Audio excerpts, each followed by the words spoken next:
আমি নিজেও জানতাম না চরমনাই আওয়ামী লীগ সরকারের কাছে বিক্রি হয়ে গিয়েছে। আজকের এই ভিডিওটা দেখে আমি স্পষ্টভাবেই বুঝতে পেরেছি আওয়ামী লীগ সরকারের কাছে চরমনাই কিভাবে বিক্রি হয়েছে, কত টাকায় বিক্রি হয়েছে। আর আওয়ামী লীগ সরকার থাকাকালীন অবস্থায় চরমনাই আওয়ামী লীগ সরকারের কাছ থেকে যে কত পরিমাণে সুযোগ সুবিধা নিয়েছে, আজকের এই ভিডিওটা দেখলে আপনারা তা স্পষ্টভাবে বুঝতে পারবেন। আমার প্রাণপ্রিয় ভাই ও বন্ধুরা, আপনারা সম্পূর্ণ ভিডিও না দেখে কোনো মন্তব্য করবেন না। চরমনাই কিভাবে আওয়ামী লীগের দালালি করেছিল, আওয়ামী লীগের কাছ থেকে কিভাবে সুযোগ সুবিধা নিয়েছিল, আপনাদেরকে এই ভিডিওতে আমি তা প্রুফ দেখাবো, প্রমাণ দেখাবো। আমি কি বুঝাতে চাচ্ছি, কি দেখাতে চাচ্ছি, এই ভিডিওটা যদি সম্পূর্ণ আপনারা দেখে থাকেন তাহলে আমার এই কথাগুলো আপনাদের বুঝে আসবে, আপনারা খুব সহজেই বুঝতে পারবেন আওয়ামী লীগ সরকারের কাছে চরমনাই কত পরিমাণে সুযোগ সুবিধা নিয়েছিল। তাহলে আসুন এই ভিডিওটা এক পলক দেখে আসি, তারপরে কিছু গুরুত্বপূর্ণ কথা বলবো এই চরমনাইকে নিয়ে।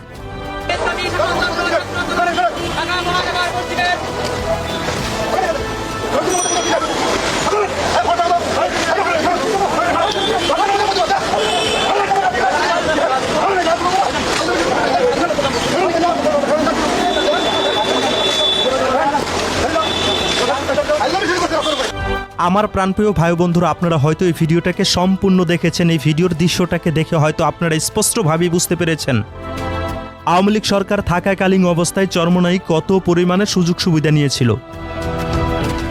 চরমনাই মিছিল করার জন্য রাজপথে নেমে এসেছে, আর পুলিশ তাদেরকে আদর করছে যে তোমরা মিটিং মিছিল করো, তোমরা সমাবেশ করো, কোনো সমস্যা নাই, র্যালি করো।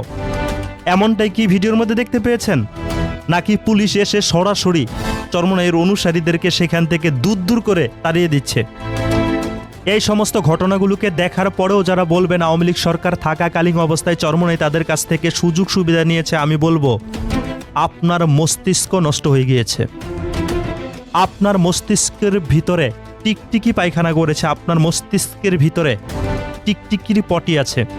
টিকটিকির পটি থাকার কারণে আপনার মস্তিষ্কের ভিতরে আপনি এমন কথাগুলোকে বলছেন। আপনারা হয়তো এই ভিডিওটার মধ্যে স্পষ্টভাবে দেখতে পেয়েছেন চরমনাইয়ের অনুসারীরা রাজপথে মিছিল নিয়ে বের হয়েছিল। আওয়ামী লীগ সরকার থাকাকালীন অবস্থায় পুলিশ এসে সেই মিছিল ছত্রভঙ্গ করে দিয়েছে। চরমনাইয়ের অনুসারীদেরকে সেখান থেকে ঘাড় ধাক্কা দিতে দিতে সরিয়ে দিচ্ছে। এই চরমনাই যদি আওয়ামী লীগের কাছ থেকে সুযোগ সুবিধাই নিত, তাদের দালালি যদি করত, তাহলে এমন দৃশ্যগুলো আমাদের দেখতে হতো না। আমার প্রাণপ্রিয় ভাই বন্ধুরা, আজকে চরমনাইয়ের নিজস্ব মিডিয়া না থাকার কারণে এমন অসংখ্য অগণিত ঘটনা ধামাচাপা হয়ে আছে, ধামাচাপা পড়ে আছে। যদি চরমনাইয়ের নিজস্ব মিডিয়া থাকতো, নিউজ চ্যানেল থাকতো, তাহলে অবশ্যই এই সমস্ত ঘটনাগুলোকে আমরা আরও আগেই দেখতে পেতাম। এই সমস্ত ঘটনাগুলো দেখার পরেও যারা চরমনাইকে আওয়ামী লীগের দালাল বানিয়ে দেন, আওয়ামী লীগ সরকারের কাছে চরমনাই সুযোগ সুবিধা নিয়েছে এমন কথা বলেন, আমরা সবাই মিলে দোয়া করি আল্লাহ পাক রব্বুল আলামিন যেন আপনাদেরকে হেদায়েত দান করে। আর যদি হেদায়েত না থাকে, আল্লাহ যেন আপনাদেরকে উত্তম মাধ্যম দেয় এই মিথ্যাচার অপপ্রচার করার কারণে। আমার প্রাণপ্রিয় ভাই বন্ধুরা, আপনারা হয়তো এই ভিডিওটা দেখে স্পষ্টভাবেই বুঝতে পেরেছেন আমি কি বুঝাতে চেয়েছিলাম এই কথাগুলোকে বলে। চরমনাই কি সত্যি সত্যি দালালি করেছে, নাকি চরমনাইকে দালালের লোকআপ লাগানো হয়েছে চরমনাইকে গালি দেওয়ার জন্য, চরমনাইয়ের সততাকে নষ্ট করার জন্য এই লকআপগুলোকে লাগানো হয়েছে? আপনারা হয়তো আমার কথাগুলোকে শুনে স্পষ্টভাবে বুঝতে পেরেছেন।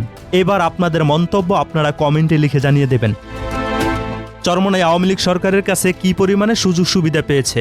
আমি তো বিশ্বাস করি এমন অসংখ্য অগণিত ঘটনা আছে যেগুলো মিডিয়ার মধ্যে এখন পর্যন্ত প্রচার হয়নি চরমনাইয়ের মিডিয়া না থাকার কারণে।